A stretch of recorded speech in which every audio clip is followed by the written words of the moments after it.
ସମସ୍ତେ ସେହି ପରମୋଚ୍ଚ ପ୍ରଭୁଙ୍କର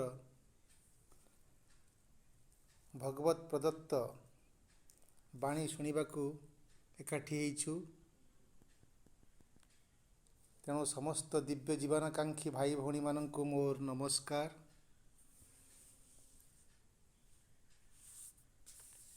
ଆମେ ଶ୍ରୀମଦ୍ ଭଗବଦ ଗୀତାର ଶେଷ ଅଧ୍ୟାୟ ମୋକ୍ଷ ସନ୍ନ୍ୟାସ ଯୋଗ ପଢ଼ୁଛୁ ଏବଂ ଆଲୋଚନା କରୁଛୁ। ଭଗବାନ ଦିବ୍ୟଗୁରୁ ଶ୍ରୀକୃଷ୍ଣ ତାଙ୍କର ମଣିଷର ମୁକ୍ତି ମାର୍ଗ ପାଇଁ ଯେଉଁ କର୍ମ ଭକ୍ତି ଓ ଜ୍ଞାନର ଯେଉଁ ଭୂମିକା ସମ୍ବନ୍ଧରେ ଯେ ଆଲୋଚନା କରୁଛନ୍ତି, ସେ ଆଲୋଚନା ଗୁଡ଼ାକୁ ଆମେ ଶୁଣୁଛୁ। ଯେ କର୍ମଯୋଗୀର ନିରାସକ୍ତ କର୍ମ, ଭକ୍ତି ଦ୍ୱାରା କେମିତି ଜଣେ କର୍ମଯୋଗୀ ଜଣେ ନିଷ୍ଠାପର ଭକ୍ତ କିପରି ଦିବ୍ୟ ଜ୍ଞାନର ଅଧିକାରୀ ହେଇଥାଏ, ସେହି ଦିବ୍ୟ ଜ୍ଞାନର ଉର୍ଜା ସେହି ପରମ ଅନନ୍ତ ଜ୍ଞାନ ସହିତ ମିଳନ ହେଲେ କିପରି ଜୀବ ଏବଂ ପରମଙ୍କର ମିଳନ ଘଟେ ଏବଂ ଜୀବ ପରମ ଏକ ହେଲେ ସେତେବେଳେ ସମସ୍ତ ନିମ୍ନ ଆସକ୍ତିର ଆକ୍ରମଣରୁ ମଣିଷ କେମିତି ମୁକ୍ତ ହୁଏ। ସଂସାରର ଜନ୍ମ ଓ ମୃତ୍ୟୁର ଏଇ ଯେଉଁ ଚକ୍ର, ସେହି ଚକ୍ରରେ ଥିବା ସମସ୍ତ ସକଳ ବାଧା, ସକଳ ଦୁଃଖ, ସକଳ ନୈରାଶ୍ୟ, ଏସବୁ କିଛିରୁ ସେ ମଣିଷ ମୁକ୍ତ ହୁଏ ଏବଂ ସେ ଦୁଃଖବିହୀନ ପରମ ସୁଖ ଲାଭ କରେ, ଅମରତ୍ୱ ଲାଭ କରେ, ସମସ୍ତ ବିଷାଦରୁ ଅତିକ୍ରମ କରେ। ସେ ସମସ୍ତ କଥା ଏହି ଯୋଗରେ ସେ ଆଲୋଚନା କରୁଛନ୍ତି ଏବଂ ଆହୁରି ଶେଷରେ ସେ ଆମକୁ ଏକ ନିର୍ଣ୍ଣାୟକ ଭୂମିକା ତାଙ୍କର କହିବେ। ଆମେ ସମସ୍ତେ ସେ ପରମ ପ୍ରଭୁଙ୍କ ଚରଣରେ ଆଜିର କାର୍ଯ୍ୟକ୍ରମକୁ ସମର୍ପଣ କରିବା ଏବଂ ଗୀତା ଅଧ୍ୟୟନ କାର୍ଯ୍ୟ କରିବା। ତେଣୁ ଏହି କାର୍ଯ୍ୟ ପୂର୍ବରୁ ଆମେ ସମସ୍ତେ ସେହି ପରମ ବୀଜମନ୍ତ୍ର ଓଁକାର ନାଦକୁ ତ୍ରିବାର ଉଚ୍ଚାରଣ କରି ଆଜି ଏହି ଗୀତା ଅଧ୍ୟୟନର କାର୍ଯ୍ୟକ୍ରମକୁ ସ୍ୱାଗତ କରିବା। ଆମେ ଓଁକାର ଉଚ୍ଚାରଣ କରିବା।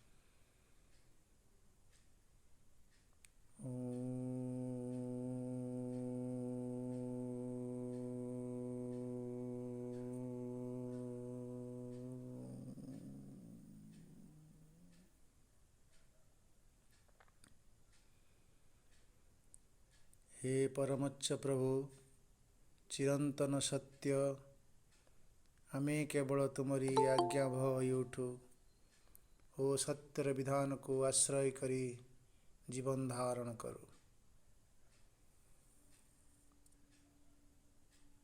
ଗତ କ୍ଲାସ୍ଟା ହେଇପାରିନଥିଲା ଇଲେକ୍ସନ୍ ଡ୍ୟୁଟି ପାଇଁ, ତେଣୁ ପ୍ରାୟ 15 ଦିନ ପରେ ଆମେ ବସୁଛୁ ସେହି ମହତ୍ ଗୀତାର ମହାନ ମନ୍ତ୍ରଗୁଡ଼ିକୁ ପଢ଼ି ଅଧ୍ୟୟନ କରିବା ପାଇଁ।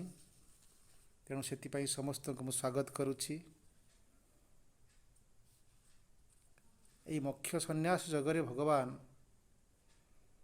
ଏ ସମଗ୍ର ଗୀତାକୁ ସଂକ୍ଷେପରେ ସେ ଆଲୋଚନା କରୁଛନ୍ତି। କହିବାକୁ ଗଲେ ଗୋଟେ ପ୍ରକାର ରିଭିଜନ୍ ସେ କରୁଛନ୍ତି ଯେ ସାଧାରଣ ଜୀବନରେ ମଣିଷ ଯେଉଁ କର୍ମ କରୁଛି, ଏଇ ଯେଉଁ କର୍ମ ଦୁଇ ପ୍ରକାର ଭାବରେ ସେ ଆଲୋଚନା ଏଠି କରିକିରି ଆରମ୍ଭ କରିଥିଲେ ମୋକ୍ଷ ସନ୍ନ୍ୟାସ ଯୋଗ।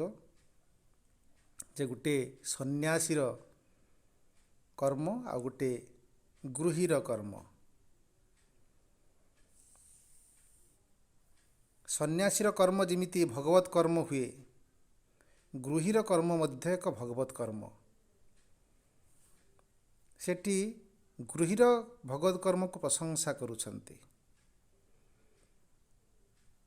ସନ୍ନ୍ୟାସୀମାନେ କର୍ମ କାଳେ ବନ୍ଧନରେ ପକାଇଦେବ, କର୍ମର ଅର୍ଥ କେବଳ କାମନାଯୁକ୍ତ, ସେଥିପାଇଁ ସେମାନେ କର୍ମକୁ ପରିତ୍ୟାଗ କରି, ସଂସାରକୁ ପରିତ୍ୟାଗ କରି ସନ୍ନ୍ୟାସ ଧର୍ମ ଗ୍ରହଣ କରି ଜଙ୍ଗଲକୁ ଚାଲିଯାଆନ୍ତି ଏବଂ ସେମାନେ ସେ ଧ୍ୟାନ, ଜପ, ତପ ଏହାରି ଭିତରେ ନିଜକୁ ସଂକେନ୍ଦ୍ରିତ କରି ରଖନ୍ତି। କିନ୍ତୁ ଗୃହୀଟି ଏହି ସଂସାର ଭିତରେ ଥାଏ, ଏ ସଂସାରର ସମସ୍ତ କର୍ମ ସହିତ ସେ ଥାଏ। ସେଠି ସେ କର୍ମ କେମିତି କରିବ, ଭଗବତ କର୍ମ କେମିତି କରିବ, ସେ ସମ୍ପର୍କରେ ଭଗବାନ ସୁନ୍ଦର ଭାବରେ କହୁଛନ୍ତି ଯେ ସନ୍ନ୍ୟାସୀର କର୍ମଠାରୁ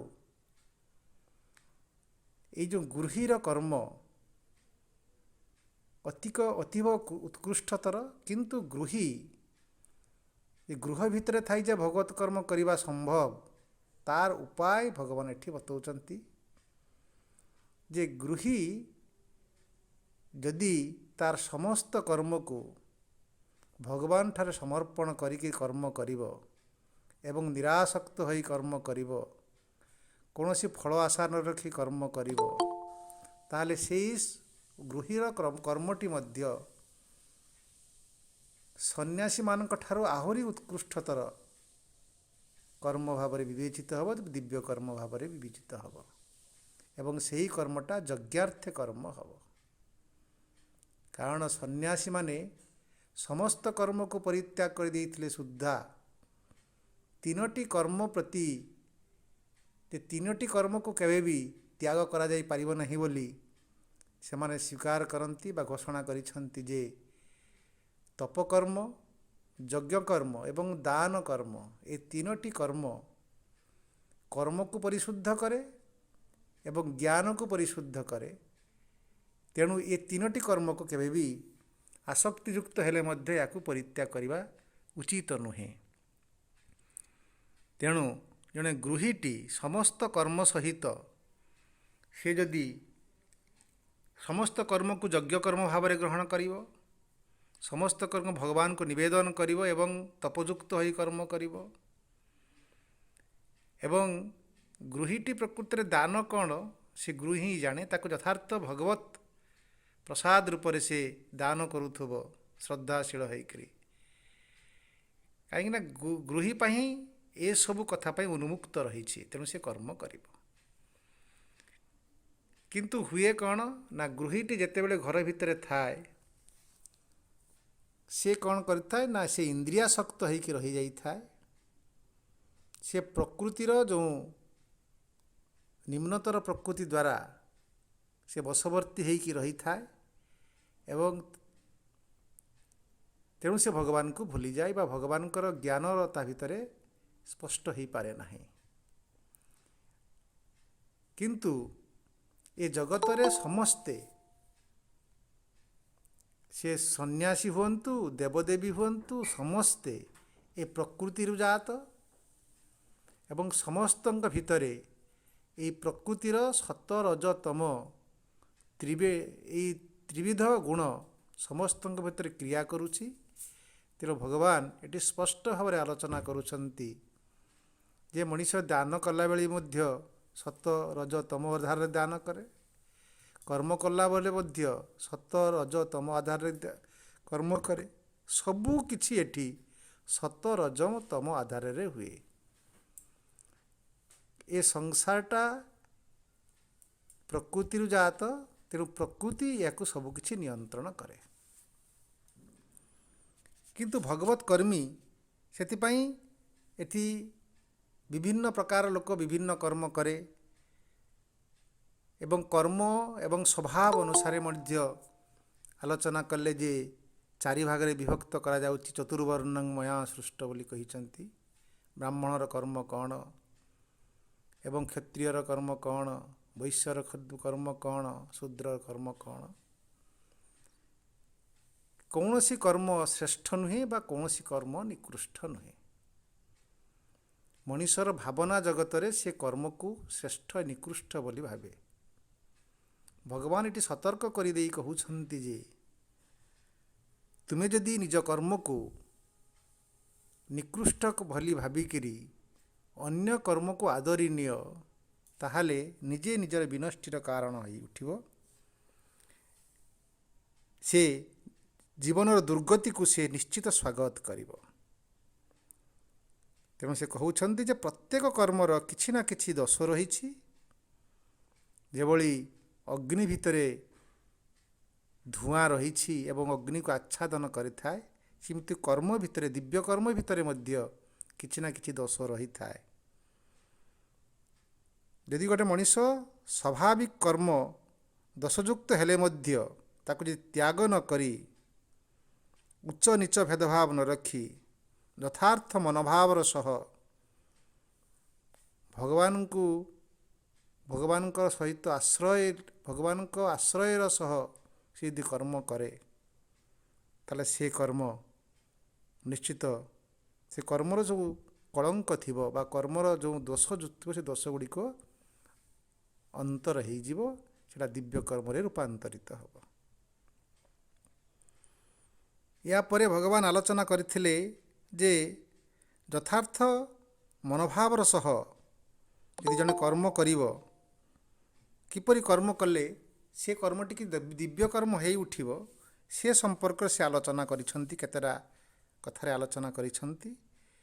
ଏ କଥାଟା ପୂର୍ବରୁ ସେ କହିଥିଲେ, ତଥାପି ଏଠି ସେ ଆଲୋଚନା କରୁଛନ୍ତି। ଅର୍ଥାତ୍ ଶେଷ ଯେମିତି ଆମେ ପାଠ ପଢ଼େଇ ସାରିଲା ପରେ ସବୁ କଥାକୁ ମିଶେଇକିରି ଗୋଟେ ମିଶ୍ରଣ କରେଇକି ଛୁଆଙ୍କୁ ବୁଝେଇ ଦେଉ ଯେ ଯାହା ଯାହା ପଢ଼ିଥିଲୁ, ଗୋଟେ ବିଷୟ ଶେଷ ହେଲା ପରେ ପ୍ରଥମରୁ ଶେଷ ପର୍ଯ୍ୟନ୍ତ ଯାହା ଯାହା ମୂଳ ମୁଖ୍ୟ ପଏଣ୍ଟ ଗୁଡ଼ାକୁ ସବୁ ଆଧାର କରି ସବୁ କଥା କହିଦେଉ, ସେମିତି ଭଗବାନ ମଧ୍ୟ ତାଙ୍କ ପ୍ରିୟ ଶିଷ୍ୟଙ୍କୁ ସବୁ କଥାକୁ ପୁଙ୍ଖାନୁପୁଙ୍ଖ ଭାବରେ ସଂକ୍ଷେପରେ ସେ କହିକିରି ଚାଲିଛନ୍ତି ଯେ ଯଥାର୍ଥ କେଉଁ କର୍ମ ସେ ଭଗବତ ଅଭିମୁଖେ ତାକୁ ନେଇଯିବ।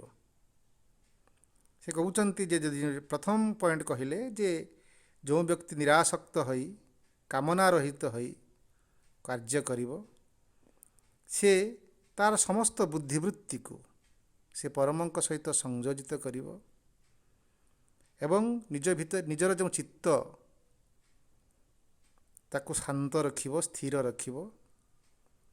ଇନ୍ଦ୍ରିୟମାନଙ୍କର ଯେଉଁ ବିକ୍ଷିପ୍ତ ହେଇକିରି ସେମାନେ କାର୍ଯ୍ୟ କରୁଛନ୍ତି, ବିଶୃଙ୍ଖଳିତ ହେଇଛନ୍ତି, ତାଙ୍କ ଉପରେ ଲାଗାମ ଦେବ, ସେ ଜିତେନ୍ଦ୍ରିୟ ହେବ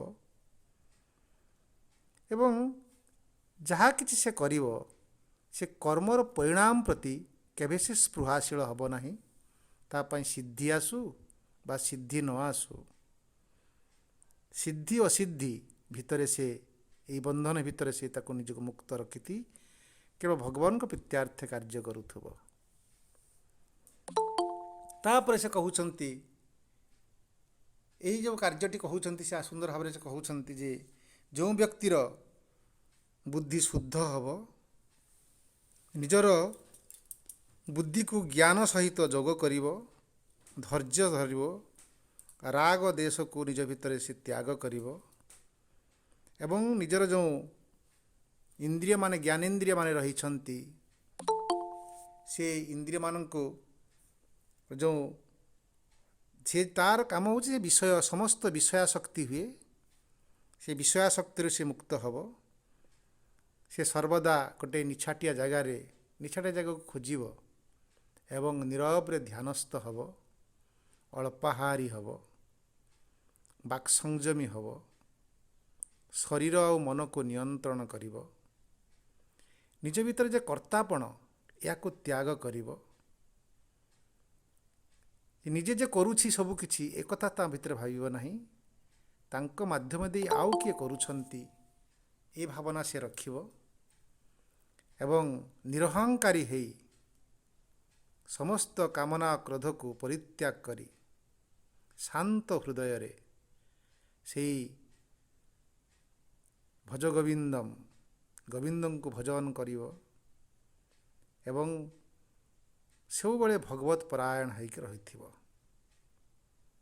ସେ ଆହୁରି ସ୍ପଷ୍ଟ ଭାବରେ ସୁନ୍ଦର ଭାବରେ କହୁଛନ୍ତି, ये मोक्ष सन्यास जगर ये जो केतरी श्लोकटी सुंदर भाव कहते से जे भगवत कर्मी सदाबले जो कार्य करूना कहीं प्रसन्न चित्त भाव करूथुबो से कर्मर कौन से फल आकांक्षा रखिब नाही से कार्यर जो परिणाम ये आमे सब बेले कार्यर परिणाम प्रति आमे स्पृहाशील होता एवं से कार्यर परिणाम को लेकर से सोचना करिब नाही कि दुख करिब नाही कि आनंद उत्फुल्लित हो उठिब नाही से सदा बेले से ब्रह्म कार्य लिप्त होकर रही अर्थात यही प्रकार मनोभाव जे कार्य करुथबो तार गोटे सुंदर परिणामटे आसे से सुंदर कहउछंती सम सर्वेषु भूतेषु मद भक्ति लभते परम जे मोर परम परायण होइक जे कार्य करुथाए जे पर आपणा ठारू भावरू निजको अंतर करि देई थाए से सबु भितरे मते ही अनुभव करुथाए मते ही दर्शन करुथाए तार सदा सर्वदा से मोर भक्ति सागर रे संतरण करुथाए आउ मोर भक्त केवल स्थूल भाव रे मते जानेनी मोर जदि यथार्थ भक्तटी हेइथिबो से मते स्थूल भाव रे जानिबा सह मोर अति सूक्ष्म तत्व को से जानिथिबो सुंदर भाव कहते जे सूक्ष्म तत्व को जानिबार अर्थ होची मु किए मोर स्वरूप कौन अर्थात से कहते जे मु जे भगवान मोर स्वरूप को से जाने मु कौठी रही था से जाने मु किए से जाने मोर समस्त स्वभाव सहित से एकात्म होकर रही था तेणु से यथार्थ मते जाने जी मते जाने से मोर समस्त अनंतता भितर प्रवेश करे भगवान को अनंत कौन ना से अनंत ज्ञान अनंत आनंद अनंत भोग अनंत सुख अनंत शांति से समस्त अनंतता भीतर को से प्रवेश करे ततो मां तत्त्वतो ज्ञात्वा विशते तदनंतरम जे मते तत्व तो जाने सी मते मोर अनंतता भीतर को से प्रवेश करे एवं से प्राप्त करे मोर अनंतता को अनंत ज्ञान को प्राप्त करे अनंत आनंद को प्राप्त करे अनंत भोग को प्राप्त करे अनंत संभोग को प्राप्त करे अनंत भोग को प्राप्त करे सबकिछि से मोर अनंतता को प्राप्त करे जार की सीमा नहीं भगवान आहुरी सुंदर भाव से कहउछंती जे भगवत कर्म जे भगवत कर्मी आ जे मोर भक्त सी सदा बेले मते आश्रय करी समस्त कर्म करे से मोर बा मते आश्रय करी थिबारु तार दायित्व मु नहीं थाए सेते बेले से मोर अनुग्रहरु मोर करुणार पाई यज्ञ हुए मत प्रसादात अपनोति परम शाश्वतम परमम वयम मोर प्रसाद से लाभ कर प्राप्त करे एवं मोर शाश्वत अवयव पद से लाभ करे तेणु हे अर्जुन तुम्हें चेतनायुक्त हुआ तुम्हें बुद्धिर आलोक मते देख सतर्क कर दे कहउछंती ओ तुमर समस्त कर्म को मो ठारे समर्पण कर दियो आ मोर परायण होइकरी तुमको जो कर्म दिया जाइछि से कर्म को करि चल जेतेबेले तुमर बुद्धि मते आश्रय कई रही थिबो एवं तुम्हें जे कर्म करुछ ना कहीं जेहेतु तुम्हें तो मो निर्देश कार्य करुछ एठी किंतु मते जेतेबेले तुम्हें तुमर बुद्धिवृत्ति मते आश्रय कई रही थिबो तुम्हें जो कौन से अवस्था थाओ ना कहीं तुम्हें आ विभ्रांत हब नहीं कारण मु ही तुम पाखे पाखे थी ज्ञान रूप से थी सबू रूप से थी ତୁମର ଚିତ୍ତ ମୋର ହେଇଯାଇଥିବ, ତୁମର ଚିତ୍ତଟିକୁ ମୁଁ ଅଧିକାର କରି ରଖିଥିବି, ସେତେବେଳେ ମୋର ଦିବ୍ୟ କରୁଣା ତୁମକୁ ସମସ୍ତ ତୁମର ଦୁର୍ଗତିରୁ ତୁମକୁ ରକ୍ଷା କରିବ, କାରଣ ତୁମର ଦାୟିତ୍ୱ ମୋ ପାଖରେ ଥିବ। ଏତେ କଥା କହି ସାରିଲା ପରେ ଭଗବାନ ପୁଣି ସତର୍କ କହି ଅର୍ଜୁନକୁ କହୁଛନ୍ତି, ଏତେ କଥା ତୁମକୁ ମୁଁ କହିସାରିଲି ହେ ଅର୍ଜୁନ, ତଥାପି ତୁମେ ତୁମ ମିଥ୍ୟା ଅହଙ୍କାରର ବଶବର୍ତ୍ତୀ ହେଇକିରି ଯଦି ମୋ କଥାକୁ ନ ଶୁଣିକି ତୁମେ ଯୁଦ୍ଧ କରିବ ନାହିଁ ବୋଲି ଅଡ଼ି ବସିବ, ଶେଷ୍ୟସି ବିନକ୍ଷ୍ୟସି। ତେଣୁ ତୁମକୁ ମୁଁ ସତର୍କ କହିଦେଉଛି ଯେ ତୁମର ବିନାଶ ସୁନିଶ୍ଚିତ। ତୁମକୁ ଏତେ କଥା ମୁଁ କହିସାରିଲି, ତଥାପି ତୁମେ ଅହଙ୍କାର ବଶବର୍ତ୍ତୀ ହୋଇ ଯଦି ମୋ କଥାକୁ ନ ଶୁଣ, ତେଣୁ ମୁଁ ତୁମକୁ ସତର୍କ କହିଦେଉଛି, ଶେଷ୍ୟସି ବିନକ୍ଷ୍ୟସି, ତୁମର ବିନାଶ ସୁନିଶ୍ଚିତ। କାରଣ ତୁମେ ତୁମର ଅହଙ୍କାରର ବଶବର୍ତ୍ତୀ ହୋଇ ଯୁଦ୍ଧ ନ କରିବାକୁ ସଂକଳ୍ପ କରିବ, ଯୁଦ୍ଧ କରିବ ନାହିଁ। ଏ ତୁମର ମିଥ୍ୟା ଅହଙ୍କାର ତୁମକୁ ପ୍ରରୋଚିତ କରିବ। ତୁମେ ମିଥ୍ୟା ଅହଙ୍କାର କଥା ଶୁଣିବା ଉଚିତ ନୁହଁ। ଆଉ ତୁମେ ଯଦି ତା କଥା ଶୁଣିବ, ସେ ମିଥ୍ୟାର କାରଣ ହେବ ତୁମେ ନିଜେ। କାରଣ ତୁମେ ତୁମ ସ୍ଥିତିରେ ଯେଉଁ ସ୍ଥିତିରେ ରହିଛ, ସେ ସ୍ଥିତି ପ୍ରକୃତି ଯେ ସ୍ଥିତିଟି ତୁମକୁ ଦେଇଛି ସେହି ସ୍ଥିତିରେ ତୁମେ ରହିଛ। ତୁମକୁ ମୁଁ ଯେଉଁ ସ୍ଥିତି ଦେଉଛି ସେଇଟା ହେଉଛି ଭଗବତ ସ୍ଥିତି। ତୁମେ ଭଗବତ ସ୍ଥିତିକୁ ନ ଶୁଣି ପ୍ରକୃତି ସ୍ଥିତିକୁ ମାନିବା ପାଇଁ ଅଡ଼ି ବସ, ତାହେଲେ ତୁମ ଅନ୍ତ ପ୍ରକୃତି ଆଉ ବହି ପ୍ରକୃତି ତୁମକୁ ଜବରଦସ୍ତ କରିବ ଯୁଦ୍ଧ କରିବାକୁ। ତୁମେ ବାଧ୍ୟ ହେବ ଯୁଦ୍ଧ କରିବ ଏବଂ ସେ ଯୁଦ୍ଧରୁ ତୁମେ ପ୍ରକୃତି ଦ୍ୱାରା ଯୁଦ୍ଧ କରିବ ଏବଂ ସେଥିରେ ତୁମର କିଛି ଲାଭ ହେବନି। ଏତିକି ତ ଆମେ ପଢ଼ିଥିଲେ 59 ପର୍ଯ୍ୟନ୍ତ ଶ୍ଲୋକ। ଆଜି 60 ଶ୍ଲୋକରୁ ପଢ଼ିବେ। ସେ ସୁନ୍ଦର କଥା ସେ କହୁଛନ୍ତି। ଏଟା ପଢ଼ିବା, ପାରାୟଣ କରିବା ଏବଂ ତାପରେ ପରେ ଆଲୋଚନା କରି କରି ଚାଲିବା।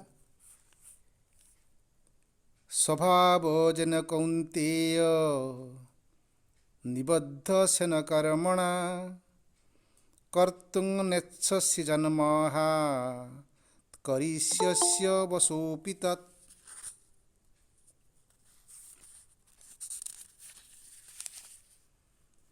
ଈଶ୍ୱରଃ ସର୍ବଭୂତାନାଂ ହୃଦେଶେऽର୍ଜୁନ ତିଷ୍ଠତି ଭ୍ରାମୟନ୍ ସର୍ବଭୂତାନି ଯନ୍ତ୍ରରୂଢ଼ାନି ମାୟୟା ମତ୍ପ୍ରସାଦାତ୍ ପରାଶାନ୍ତି ସ୍ଥାନଂ ପ୍ରାପ୍ସ୍ୟସି ଶାଶ୍ୱତଂ।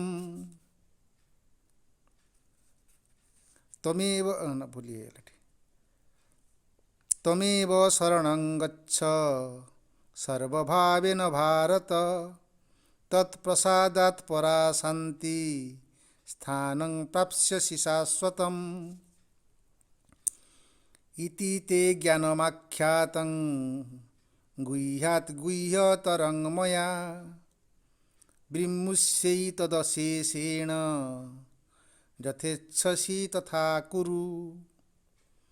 ସର୍ବଗୁହ୍ୟଂ ତମଂ ଭୂୟଃ ଶୃଣୁ ମେ ପରମଂ ବଚଃ ଇଷ୍ଟୋଷି ମେ ଦୃଢ଼ମିତି ତତ ବକ୍ଷ୍ୟାମି ତେ ହିତମ୍। ମନ୍ମନା ଭବ ମଦ୍ଭକ୍ତୋ ମଦ୍ଯାଜି ମାଂ ନମସ୍କୁରୁ ମାମେ ବୈଶ୍ୟସି ସତ୍ୟଂ ତେ ପ୍ରତିଜାନେ ପ୍ରିୟୋଷି ମେ। ସର୍ବଧର୍ମାନ୍ ପରିତ୍ୟଜ୍ୟ ମାମେକଂ ଶରଣଂ ବ୍ରଜ ଅହଂ ତ୍ୱାଂ ସର୍ବପାପେଭ୍ୟୋ ମୋକ୍ଷୟିଷ୍ୟାମି ମା ଶୁଚଃ।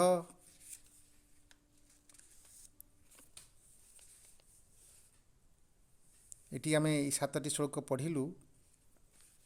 এই 7ଟି ଶ୍ଲୋକରେ ସେ ମୋକ୍ଷ ସନ୍ନ୍ୟାସର ଶେଷ କଥା ହିଁ କହୁଛନ୍ତି ଯେ ଜଣେ ଭଗବତ କର୍ମୀ ସେ ସବୁକିଛି ଉପଦେଶ ଦେଇ ସାରିଲା ପରେ ଯାହା ଆମେ ଆଲୋଚନା କଲୁ, ଶେଷରେ ସତର୍କ କହୁଛନ୍ତି ଯେ ତୁମେ ଯଦି ଅହଙ୍କାର ବଶତ नो ଯତ୍ସୈତି ମନ୍ୟସେ, ତୁମେ ମିଥ୍ୟା ଅହଙ୍କାର ବଶତ ତୁମେ ଯୁଦ୍ଧ କରିବ ନାହିଁ ବୋଲି ମନରେ ମନେ ସ୍ଥିର କରିଦେଇଛ। ମିଥ୍ୟେଷ ବ୍ୟବସାୟସ୍ତେ, ଅର୍ଥାତ୍ ତୁମେ ମିଥ୍ୟା ସହିତ ତୁମକୁ ସଂଯୋଜିତ ହୋଇଯାଇଛ। ମିଥ୍ୟା ଅହଙ୍କାର ତୁମେ ବଶବର୍ତ୍ତୀ ହୋଇଯାଇଛ, ତା ସହିତ ତୁମର ମୋଲଚାଲ ହୋଇଯାଇଛି। ପ୍ରକୃତିସ୍ତ୍ୱାଂ ନିଜକ୍ଷସି, କିନ୍ତୁ ପ୍ରକୃତି ତୁମକୁ ଜବରଦସ୍ତ ନିଜକ୍ଷସି, ତୁମକୁ ଯୁଦ୍ଧ କରିବା ପାଇଁ ବାଧ୍ୟ କରିବ। କାରଣ ସ୍ୱଭାବ ଯେନ କୌନ୍ତେୟ ନିବଦ୍ଧ ଛେନ କର୍ମଣା କର୍ତ୍ତୁଂ ନେଚ୍ଛସି ଜନ୍ମାହ କରିଷ୍ୟ ବସୋପି ତତ୍। କର୍ତ୍ତୁଂ ନେଚ୍ଛ, ତୁମେ ଯଦି ଇଚ୍ଛା କର, ଇଚ୍ଛସି, ତୁମେ ଯଦି ଇଚ୍ଛସି ଯତ୍ ମୋହାତ୍ ଅକରିଷ୍ୟେ, ତୁମେ ଯଦି ଇଚ୍ଛା କରୁଛ, କେମିତି ଇଚ୍ଛା କରୁଛ ନା ମୋହାତ୍, ତୁମେ ମୋହ ହେତୁରୁ ତୁମେ ଯଦି ଇଚ୍ଛା କରୁଛ ଯେ ନ କରିଷ୍ୟଛି, ତୁମେ ଯୁଦ୍ଧ କରିବ ନାହିଁ, ଏବଂ ସେଥିରେ ସେ ଅବଶ ହେଇଯାଇଛ। କିନ୍ତୁ ତୁମର ଯେଉଁ ସ୍ୱଭାବ, ତୁମେ ଯେଉଁ ସ୍ୱଭାବରେ ଜନ୍ମଗ୍ରହଣ କରିଛ, ତୁମେ ଯେଉଁ ସ୍ୱଭାବ ନେଇକି ସଂସାରକୁ ଆସିଛ, ତୁମେ ଜଣେ କ୍ଷତ୍ରିୟ, ତୁମର ଯେଉଁ ସଂସ୍କାର ରହିଛି, ସ୍ୱଭାବ ଯେନ କୌନ୍ତେୟ ନିବଦ୍ଧ ସେନ କର୍ମଣା, ତୁମକୁ ବାଧ୍ୟ କରିବ। ଏଇ ଯେଉଁ ସ୍ୱଭାବର କର୍ମର ସଂସ୍କାର, ତୁମେ ଅନାୟତ୍ତରେ ତାହା ଅବଶ୍ୟ କରିବାକୁ ବାଧ୍ୟ ହେବ। କାରଣ ତୁମକୁ ସେ ନିବଦ୍ଧ ହେ କୌନ୍ତେୟ, ତୁମକୁ ତୁମର ସ୍ୱଭାବ ସେ କର୍ମ କରିବାକୁ ତୁମକୁ ବାଧ୍ୟ କରିବ। କାରଣ ତାହାର କର୍ତ୍ତୃତ୍ୱ ତୁମକୁ ବାଧ୍ୟ କରିବ ଏ କାର୍ଯ୍ୟ କରିବା ପାଇଁ। କାରଣ ତୁମେ ମୋହବଶତଃ ଇଚ୍ଛା କରୁଛ ଯୁଦ୍ଧ କରିବ ନାହିଁ। ତେଣୁ ତୁମେ ମୋହର ସବୁ ଅହଙ୍କାର ବା ଅନ୍ଧତ୍ୱକୁ ସେ ସ୍ୱୀକାର କରିନେବ, ସେ ଅହଙ୍କାର, ଏବଂ ସେ ମିଥ୍ୟା ଅହଙ୍କାର ତୁମକୁ ଘୋଷାଡ଼ି ନେଇଯିବ। ତାକୁ ଆଧାର କରିକି ପ୍ରକୃତି ତୁମକୁ ବାଧ୍ୟ କରିବ ଯୁଦ୍ଧ କରିବାକୁ। ତେଣୁ ତୁମେ ତୁମର ଅତି ପ୍ରିୟ, ସେଥିପାଇଁ ମୁଁ ତୁମକୁ ସତର୍କ କହିଦେଉଛି ଯେ କାହିଁକି ତୁମେ ସେଇ ଭୁଲ ବଶତଃ ଏଇ ମିଥ୍ୟା ଅହଙ୍କାରର ପଡ଼ିକିରି ଯୁଦ୍ଧ କରିବ ନାହିଁ, ମନସ୍ଥ କରିବ। ତେଣୁ ସେ ସତର୍କ କହୁଛନ୍ତି ଯେ ତୁମେ ଭ୍ରମରେ ପଡ଼ିଯିବ, ଯଦି ଯୁଦ୍ଧ ନ କରୁଛ ତୁମେ ଭ୍ରମରେ ପଡ଼ିଯିବ। ସେ ଅହଙ୍କାର ମିଥ୍ୟା ପ୍ରକୃତିର ଅନ୍ଧତ୍ୱକୁ ତୁମେ ସ୍ୱୀକାର କରିଯିବ, ତା ମୋହରେ ପଡ଼ିଯାଇକରି ତାର ଯନ୍ତ୍ର ହେଇଯିବ ତୁମେ, ଏବଂ ସେଇ ଯନ୍ତ୍ର ସିଏ ତୁମକୁ ବାଧ୍ୟ କରିବ ଯୁଦ୍ଧ କରିବାକୁ। ତେଣୁ ତା ପରବର୍ତ୍ତୀ ଶ୍ଲୋକରେ କହୁଛନ୍ତି, ଈଶ୍ୱର ସର୍ବଭୂତାନାଂ ହୃଦେଶେ ଅର୍ଜୁନ ତିଷ୍ଠତି ଭ୍ରାମୟନ୍ ସର୍ବଭୂତାନି ଯନ୍ତ୍ରରୂଢ଼ାନି ମାୟୟା। ହେ ଅର୍ଜୁନ, ତୁମ ହୃଦୟ ଭିତରେ ସେ ଈଶ୍ୱର ରହିଛନ୍ତି, ଯେ ଈଶ୍ୱର କି ସର୍ବଭୂତରେ ରହିଛନ୍ତି, ସେ ତୁମ ହୃଦୟ ମଧ୍ୟରେ ରହିଛନ୍ତି। କିନ୍ତୁ ତୁମେ କ'ଣ କରିଛ ନା ଭ୍ରମୟାନ୍ ସର୍ବଭୂତାନି ଯନ୍ତ୍ରରୂଢ଼ାନି ମାୟୟା। ତୁମେ ମାୟା ଯେଉଁ ଯନ୍ତ୍ରଟି ତିଆରି କରିଛି ତାରି ଉପରେ ଆରୂଢ଼ ହେଇକି ରହିଛ, ଆଉ ସିଏ ତୁମକୁ ତୁମକୁ ଭ୍ରମରେ ପକାଉଛି, ଏବଂ ତାର ଭ୍ରମରେ ତୁମେ ପଡ଼ିଯାଇଛ। ଯେମିତି ଗାଡ଼ିରେ ବସିଗଲା ପରେ, ଯନ୍ତ୍ରରେ ବସିଗଲା ପରେ ତୁମର ଆଉ କିଛି କର୍ତ୍ତୃତ୍ୱ ରହିବ ନାହିଁ, ଯନ୍ତ୍ର ତୁମକୁ ଯାହା ଆଡ଼କୁ ନେଇଯିବ ତୁମେ ସେଇ ଆଡ଼କୁ ଯିବାକୁ ବାଧ୍ୟ। ଗାଡ଼ିରେ ବସିଗଲା ପରେ ଗାଡ଼ି ଯେ ଆଡ଼କୁ ନେଇଯିବ ସେମିତି ତୁମେ ଚାଲିବାକୁ ବାଧ୍ୟ, ସେ ଠିକ୍ ଜାଗା ନେଉ ବା ଭୁଲ ଜାଗା ନେଉ। ତେଣୁ ତୁମେ ମାୟାର ଯନ୍ତ୍ରରେ ପଡ଼ିଯାଇଛ, ତାହାରି ଭିତରେ ତୁମେ ଭ୍ରମରେ ପଡ଼ିଯିବ। କାରଣ ଭ୍ରମୟାନ୍ ସର୍ବଭୂତାନି, ସେ ସର୍ବଭୂତକୁ ବା ସମସ୍ତଙ୍କ ସବୁ ଜଗତକୁ ବା ଏଠି ଯେଉଁମାନେ ସବୁ ଏଠି ଅଧିକାର କରିଛନ୍ତି ପୃଥିବୀ ପୃଷ୍ଠରେ, ସମସ୍ତଙ୍କୁ ସେ ପିତୁଳା ଭଳିଆ ସେ ସମସ୍ତଙ୍କୁ ଘୂରେଇ ଚାଲିବ, ଭ୍ରମରେ ପକାଇ ଚାଲିବ। କିନ୍ତୁ ତୁମ ପାଖରେ ତୁମ ହୃଦୟ ଭିତରେ ରହିଛନ୍ତି ଈଶ୍ୱର। ତୁମେ ଯଦି ତାଙ୍କୁ ଆଡ଼କୁ ଥରେ ଅନେଇବ, ଯେତେବେଳେ ସିଏ ଷ୍ଟିୟାରିଂ ଧରିଦେବେ, ଆଉ ସେତେବେଳେ ସେଇ ଯନ୍ତ୍ର ଭଗବାନଙ୍କର ଯନ୍ତ୍ର ହେଇ ଉଠିବ, ଆଉ ମାୟାର ଯନ୍ତ୍ର ହେବନି। ଆଜି ପର୍ଯ୍ୟନ୍ତ ତୁମକୁ ମାୟା ଷ୍ଟିୟାରିଂ ଧରିଛି, ଏଇ ପ୍ରକୃତି ଷ୍ଟିୟାରିଂ ଧରିକି ତୁମକୁ ପରିଚାଳିତ କରୁଛି ଏବଂ ତୁମକୁ ଭ୍ରମରେ ପକାଉଛି। କିନ୍ତୁ ଈଶ୍ୱର ତୁମ ଭିତରେ ଅଛନ୍ତି। ସିଏ ଯଦି ସେଇ ଯନ୍ତ୍ରର ଷ୍ଟିୟାରିଂ ଧରିଦେବେ, ତାହେଲେ ତୁମେ ଆଉ ଭୁଲ କରିବ ନାହିଁ। ତେଣୁ ତମେବ ଶରଣଂ ଗଚ୍ଛ ସର୍ବଭାବେନ ଭାରତ, ତତ୍ପ୍ରସାଦାତ୍ ପରା ଶାନ୍ତି ସ୍ଥାନଂ ପ୍ରାପ୍ସ୍ୟସି ଶାଶ୍ୱତମ୍। ତେଣୁ ହେ ଅର୍ଜୁନ, ହେ ଭାରତ, ତୁମେବ ଶରଣଂ ଗଚ୍ଛ ସର୍ବଭାବେନ, ତୁମେ ଆଉ କିଛି ବି ଚିନ୍ତା କର ନାହିଁ। ତୁମର ସମସ୍ତ ଭାବନାକୁ ତୁମେ ଈଶ୍ୱରଙ୍କ ଠାରେ ସମର୍ପଣ କରି, ସର୍ବତ ଭାବରେ ସମର୍ପଣ କରି ତୁମେ ତାର ଶରଣ ପଶିଯାଅ। ଏବଂ ଯେତେବେଳେ ତାର ଶରଣ ପଶିଯିବ, ସିଏ ଯେ ତୁମ ଭିତରେ ଅଛନ୍ତି, ସିଏ ତାରି ଭିତରୁ ସିଏ ତାଙ୍କର ପରମ କରୁଣାକୁ ସେ ଝରେଇ ଦେବେ।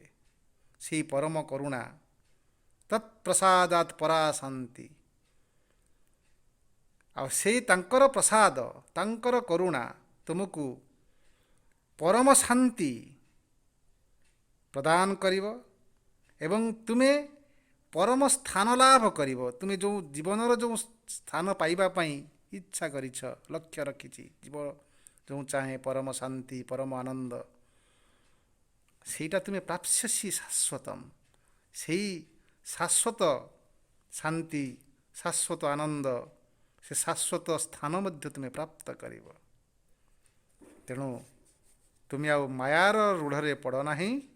ତୁମେ ସେଇ ସମର୍ପଣ କରିଦିଅ ସେଇ ତୁମ ଭିତରେ ଥିବା ହୃଦୟସ୍ଥ ସେଇ ପରମାତ୍ମାଙ୍କୁ।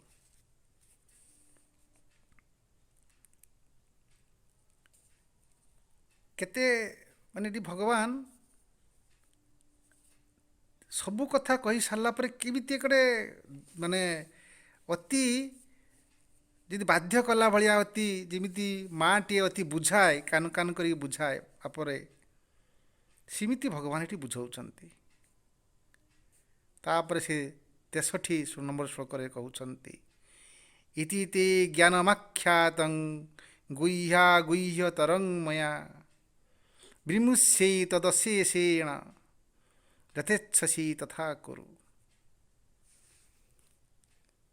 ସେଠି ଏଥିରେ ଏ କଥା କହି ସାରିଲା ପରେ କହୁଛନ୍ତି, ଯଥାଚ୍ଛସି ତଥା କୁରୁ, ତୁମର ଯାହା ଇଚ୍ଛା ହେଉଛି ତାହା କର, କାରଣ ତୁମକୁ ମୁଁ ବାଧ୍ୟ କରିବିନି।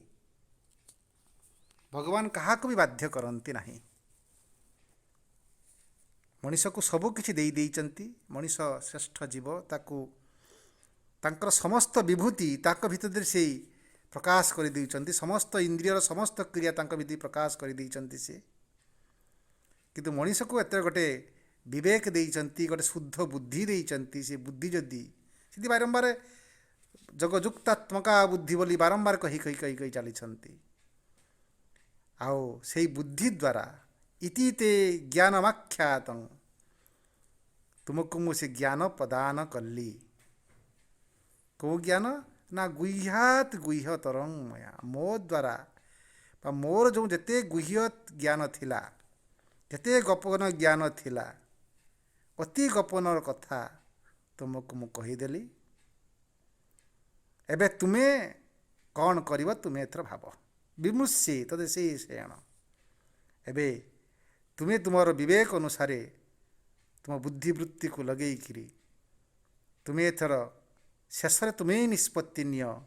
ଯଥେଚ୍ଛସି ତଥା କୁରୁ, ତେଣୁ ତୁମେ ବିଚାର କରି କ'ଣ କରିବ ତୁମେ ହିଁ ଇଚ୍ଛା କର ଏବଂ ତୁମର ଯାହା ଇଚ୍ଛା ସେଇଆ କର।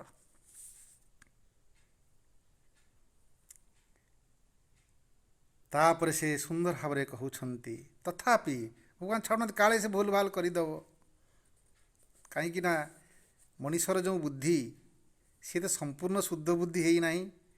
ତେଣୁ ତା ପାଖେ ଲାଗି ତା ବୁଦ୍ଧିକୁ ପରିଷ୍କାର କରୁଛନ୍ତି, ଶୁଦ୍ଧ କରୁଛନ୍ତି, କାନେ କାନେ ବୁଝଉଛନ୍ତି। ତଥାପି କହୁଛନ୍ତି ସର୍ବଗୁହ୍ୟ ତମଂ ଭୂୟ ଶୃଣୁ ମେ ପରମଂ ବଚଃ ଇଷ୍ଟସି ମେ ଦୃଢ଼ମିତି ତତୋ ବକ୍ଷ୍ୟାମି ତେ ହିତମ୍। ସେ କହୁଛନ୍ତି ଶୁଣ, ଗୁହ୍ୟ ସର୍ବଗୁହ୍ୟ ତମଂ, ହେ ଭୂୟ, ତୁମେ ମୋର ସର୍ବଗୁହ୍ୟତମ କଥା, ତୁମେ ପରମ କଥା ତୁମେ ଶ୍ରବଣ କରିଛ ଏବଂ ସେଇ ଗୋପନ ଉପଦେଶ ସବୁ ତୁମକୁ ମୁଁ କହୁଛି, ତୁମେ ତାକୁ ଶୁଣୁଛ। ଆହୁରି ଶୁଣ, ଇଷ୍ଟସି ମେ ଦୃଢ଼ମିତି ତତୋ ବକ୍ଷ୍ୟାମି ମେ ହିତମ୍। ତୁମର ହିତ ପାଇଁ ମୁଁ ତୁମକୁ କହୁଛି, ତୁମେ ଅତି ମୋର ପ୍ରିୟ। ଇଷ୍ଟସି ମେ, ମୁଁ ତୁମର ଇଷ୍ଟ। ତୁମେ ତ ଯେହେତୁ ମୋତେ ଗୁରୁ ବୋଲି ମାନିଛ, ତେଣୁ ତୁମେ ଯେହେତୁ ମୁଁ ତୁମର ଗୁରୁ, ଇଷ୍ଟ ହେଇକି ଅଛି, ମୋତେ ଭଗବାନ ବୋଲି ତୁମେ ଉଚ୍ଚାରଣ କରୁଛ, ତେଣୁ ମୁଁ ଭଗବାନ ହିସାବରେ, ତୁମର ଗୁରୁ ହିସାବରେ, ଅତି ମିତ୍ର ହିସାବରେ, ଯେହେତୁ ତୁମେ ମୋର ଅତି ପ୍ରିୟ, ତେଣୁ ବକ୍ଷ୍ୟାମି ତେ ହିତମ୍, ତୁମର ହିତ ପାଇଁ ମୁଁ ଏକଥା କହୁଛି ଏବଂ ସବୁ ଗୁହ୍ୟତମ କଥା ତ ମୁଁ କହିଦେଲି। ତେଣୁ ହେ ଅର୍ଜୁନ, ତୁମେ ଆଉ ଭୁଲ କର ନାହିଁ। ମନ୍ମନା ଭବ ମଦ ଭକ୍ତ ମଦ ଯାଜି ମାଂ ନମସ୍କୁରୁ ମାମେ ବୈଶ୍ୟସି ସତ୍ୟଂ ତେ ପ୍ରତିଜାନେ ପ୍ରିୟ ମିଶେ। ହେ ମୋର ପ୍ରିୟ, ତୁମେ ମୋତେ ଅତି ପ୍ରିୟ, ତେଣୁ ତୁମେ ମନ୍ମନା ଭାବ, ଆଉ ମନରେ ଆଉ କିଛି ଭାବନା କର ନାହିଁ। ମଦ ଭକ୍ତ, ତୁମେ ଭକ୍ତ ହେଇଯାଅ। ମଜ ଯାଜି, କେବଳ ମୋତେ ଯଜନ କର। ତୁମେ ଆଉ ଇଆଡ଼େ ସିଆଡ଼େ କିଛି ବି ଅନାଅ ନାହିଁ। ତୁମେ ମୋତେ ଦେଖ, ମୋରି କଥା ଶୁଣ, ମୋତେ ଯୋଜନ କର। ମାଂ ନମସ୍କୁରୁ, ଆଉ କାହାକୁ ଯଦି ପ୍ରଣାମ କରିବାର ଅଛି ମୋତେ ପ୍ରଣାମ କର। ମାମେ ବୈଶ୍ୟସି ସତ୍ୟଂ ମେ ପ୍ରତିଜାନେ ପ୍ରିୟୋସି ମେ, କାରଣ ତୁମେ ମୋର ଅତି ପ୍ରିୟ। ତୁମର ହିତ ପାଇଁ ମୁଁ ସମସ୍ତ କଥା କହୁଛି। ତୁମେ ମୋର ଅତି ପ୍ରିୟ ହେଇଥିବାରୁ ତୁମେ ମୋତେ ପ୍ରାପ୍ତ କରିଯିବ। ଏହା ଆମର ସତ୍ୟ ପ୍ରତିଜ୍ଞା। ଭଗବାନ ଏଠି ଶ୍ରେଷ୍ଠ ପ୍ରତିଜ୍ଞା ବି କରୁଛନ୍ତି। ପ୍ରିୟୋସି ମେ ବୈଶ୍ୟସି ସତ୍ୟଂ, ମୁଁ ତୁମକୁ ସତ୍ୟ ବଚନ ଦେଉଛି ଯେ ତୁମର ରକ୍ଷା କବଚ ମୁଁ ହେଇକି ରହିବି। ତୁମେ ମୋର ଅତି ପ୍ରିୟ, ତେଣୁ ତୁମେ ଆଉ କିଛି ନ ଭାବିକିରି ମନ୍ମନା ଭବ ମୋଦ ଭକ୍ତ, ମୋର ଭକ୍ତ ହେଇଯାଅ। ମୋ କଥା ମନ ଦେଇକି ଶୁଣ, ମୋର ତୁମେ ଭକ୍ତ ହେଇଯାଅ, ଆଉ ମୋତେ ଭକ୍ତିର ସହ ପୂଜା କର, ମୋର ଯୋଜନା କର, ମୋତେ ନମସ୍କାର କର ଏବଂ ତୁମର ଦାୟିତ୍ୱ ମୋତେ ଦେଇଦିଅ। ମୁଁ ସତ୍ୟ ବଚନ କରି କହୁଛି ଯେ ତୁମ ଦାୟିତ୍ୱ ମୁଁ ନେବି। ମୁଁ ପ୍ରତିଜ୍ଞା କରୁଛି ସତ୍ୟଂ, ଏବଂ ମୋତେ ହିଁ ତୁମେ ପ୍ରାପ୍ତ କରିବ।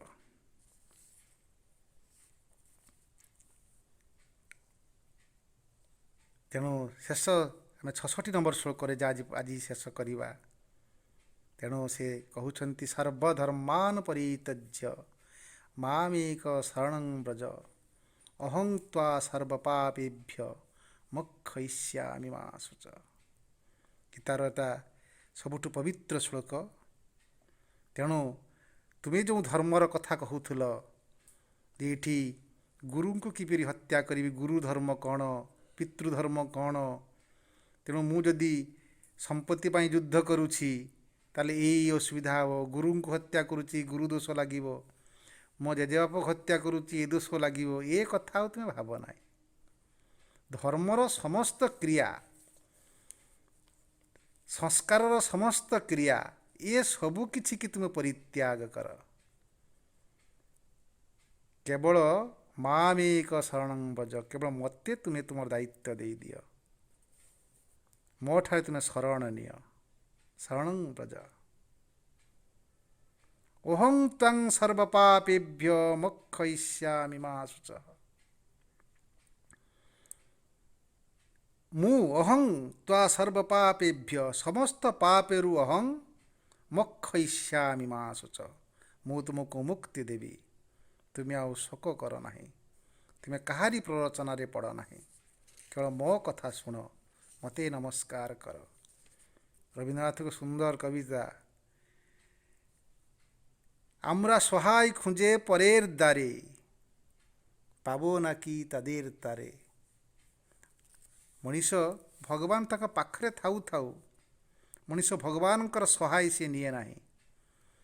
ପର ଦ୍ୱାର ଯାଇକି ହାତ ପାତେ, ପରର ଆଶ୍ରୟ ନିଏ। କିନ୍ତୁ ସେ ଯେଉଁ ଆଶ୍ରୟ ପାଏ, ସେ ଆଶ୍ରୟ ତା କ୍ଷଣିକ ଆଶ୍ରୟ ଏବଂ ସେ ଆଶ୍ରୟ ତାକୁ ବେଳେବେଳେ ଅନେକ ସମୟ ନିରାଶ୍ରୟରେ ପରିଣତ କରେ। ଯେତେବେଳେ ତୁମେ ଜାଣିବ আমি আছি তুমি আছো, এই জেনেছি ସାର୍ তোমারে করি ନମସ୍କାର। ଯେ ତୁମେ ଅଛ ଆଉ ମୁଁ ଅଛି, ଏଇଟା ହିଁ ଶ୍ରେଷ୍ଠ ଆଶ୍ରୟ। ଏଇ ଆଶ୍ରୟ ଭିତରେ ଯିଏ ରହିବ ତାର ଦାୟିତ୍ୱ ମୁଁ ନେଇଯିବି।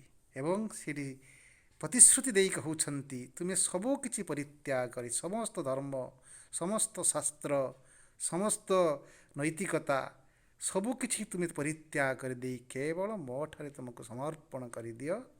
ମୁଁ ତୁମକୁ କଥା ଦେଉଛି, ସତ୍ୟ ବଚନ ପୁଣି କରି କହୁଛନ୍ତି ଅହଂ ତ୍ୱଂ ସର୍ବପାପେଭ୍ୟ ମୋକ୍ଷୟିଷ୍ୟାମି ମା ଶୁଚଃ। ମୁଁ ତୁମକୁ ସମସ୍ତ ପାପରୁ ତୁମକୁ ମୁକ୍ତି ଦେବି, ତୁମକୁ ପବିତ୍ର କରିଦେବି। ତୁମେ ଯଥାର୍ଥ ଯେଉଁ ମୋକ୍ଷ ପ୍ରାପ୍ତି କରିବା ପାଇଁ ଇଚ୍ଛା କରି ସେ ମୋକ୍ଷ ତୁମର ହେବ।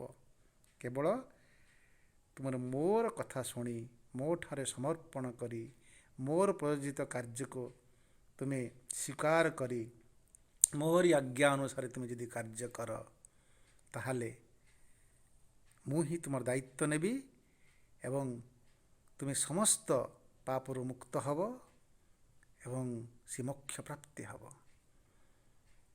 ଆଜି ଆମେ ଏତିକି ପଢ଼ିଲୁ। ଏହା ଭିତରେ ବହୁତ କଥା ରହିଛି ଏବଂ ସେହି ଭକ୍ତି ସାଗର ଏବଂ ଦିବ୍ୟ କର୍ମର ବିରାଟ ସାଗରର ସନ୍ତରଣ କରୁ କରୁ ସେ ଭଗବାନଙ୍କର ଯେଉଁ ଅଲୌକିକ ବଳୟ ଭିତରେ ଆମେ ପ୍ରବେଶ କରୁଛେ ଏବଂ ଗୀତାର ଚିରନ୍ତନ ଯେଉଁ ଲକ୍ଷ୍ୟ ମୋକ୍ଷ ତାହା ଆଡ଼କୁ ଆମେ ପ୍ରାପ୍ତ କରିବା ପାଇଁ ଆଗେଇ ଆଗେଇ ଚାଲିଛେ। ରବି ଭାଇ, ଆପଣ ଆଲୋଚନାଟିକୁ ଆରମ୍ଭ କରନ୍ତୁ।